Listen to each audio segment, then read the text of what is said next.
Hi, I'm David Cummins from Future Property Group, and welcome to the Future of Sustainable Development, the podcast where we explore the ideas shaping tomorrow's built environment. Today, we're exploring the importance of hemp. What is it? Why is it important? And how to embrace it. Hemp is actually one of the world's oldest cultivated plants, with a history that spans more than 10,000 years, and it was used in ancient China to make rope and textiles. In India, it was used for food and medicine, and in Europe, for sails and paper.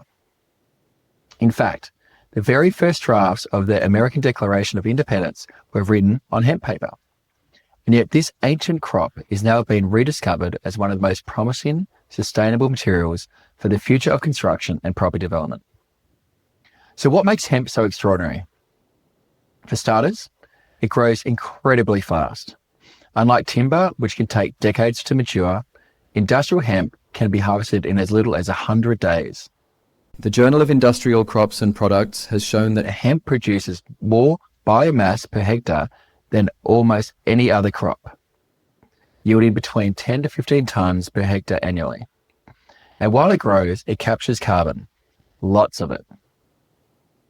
Research published in the Journal of Clearer Production estimated that 1 hectare of hemp can absorb between 8 to 15 tonnes of CO2 in a single growing cycle, making it one of the most effective natural carbon sinks available to us.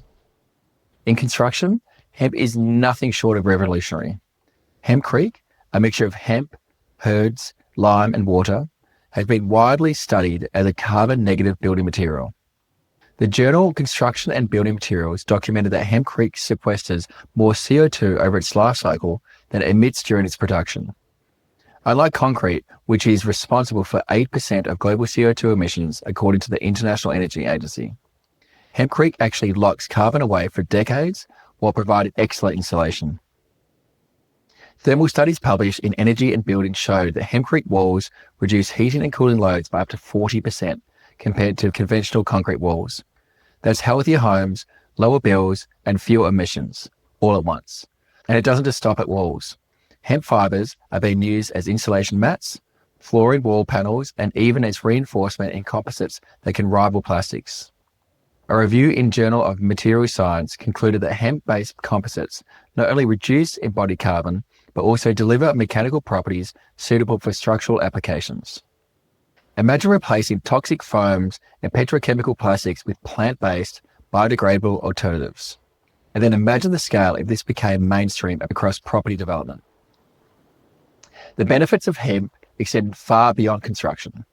The Journal of Environmental Management reported that hemp improves soil health by reducing heavy materials and restoring degraded land.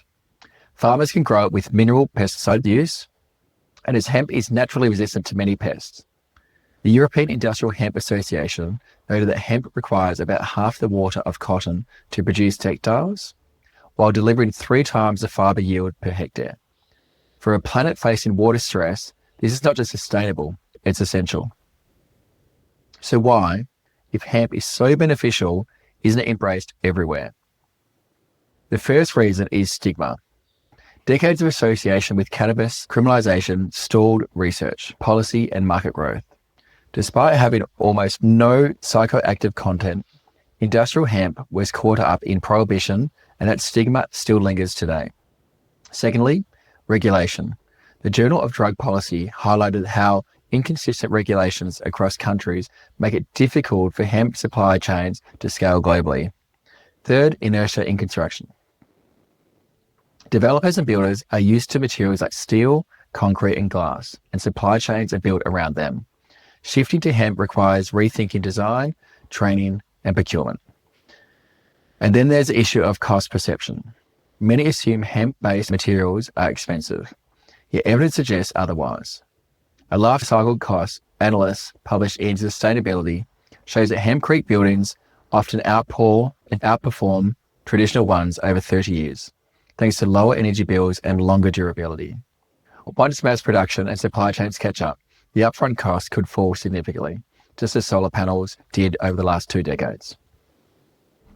And despite these challenges, the examples are growing. In France, hempcrete has been used for decades, with the first official hempcrete home built in 1986. Since then, thousands of hemp-based structures have been erected across Europe. In The UK has embraced hemp for eco-housing, and in Germany, hemp panels are being integrated into modular housing solutions. And in North America, companies are scaling production of hemp insulation and panels, responsible for growing demand in healthier, carbon-negative materials. Here in Australia, hemp construction is gaining traction too. Research at RMIT and UTS have studied hemp lime composites, demonstrating their thermal and acoustic performance. Hemp masonry has been trialled in rural housing, and small developers are starting to introduce hemp bungalows and off-grid housing. With abundant land and growing interest in regenerative agriculture, Australia has the potential to become a leader in hemp-based construction if investments and policy support is aligned. So how do we embrace more hemp in property development? First, policy must shift. Governments can provide tax incentives, fast-track approvals, and introduce standards for hemp-based concrete construction materials. France created hemp building codes to regulate and encourage its use. Australia could do the same. Secondly, supply chains must scale. Investment in local producing facilities is critical because right now, much of the raw hemp biomass in Australia is exported or underutilised. Building domestic capacity for fibre processing could create jobs, lower costs, and make hemp-based materials more accessible. Third, awareness.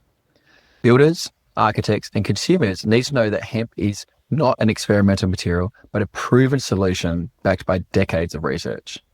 The Journal of Green Building documented case studies showing hempcrete's durability, fire resistance, and mold resistance, making it safer as well as more sustainable. And fourth, finance. Green loans and impact investments can accelerate adoption by trying cheaper capital to projects that incorporate hemp-based materials.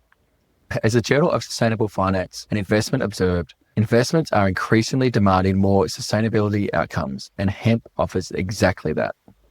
So what would happen if we embraced hemp at scale? Globally, if even 25% of new construction incorporated hemp-based materials, we could sequester hundreds of millions of tons of CO2 annually. Energy bills for residents would fall, improving affordability and quality of life. Farmers would have access to a profitable, regenerative crop that restores land, and the property sector would cut its carbon footprint dramatically, aligning with the World Green Building Council's call to halve the building emissions by 2030. The take-home message is this: hemp is not just a fringe material. It is an ancient crop with the power to shape our future. It grows fast, stores carbon, improves soil, cuts emissions, and builds healthier and more affordable homes. The only thing stopping us is perception and inertia. But once we start seeing hemp for what it is, a regenerative, resilient, scalable solution, we can unlock its full potential. Because in the end, the buildings we create are not just structures, they are legacies. And when we have those legacies to be made of materials that help heal the planet rather than harm it, we are building more homes and we are building hope. Thank you for tuning in to the future of sustainable development. Join us next time as we uncover fresh research, new innovations, and best practices from building smarter, greener, and more resilient buildings. Let's continue to build places that help heal the land and empower communities for tomorrow.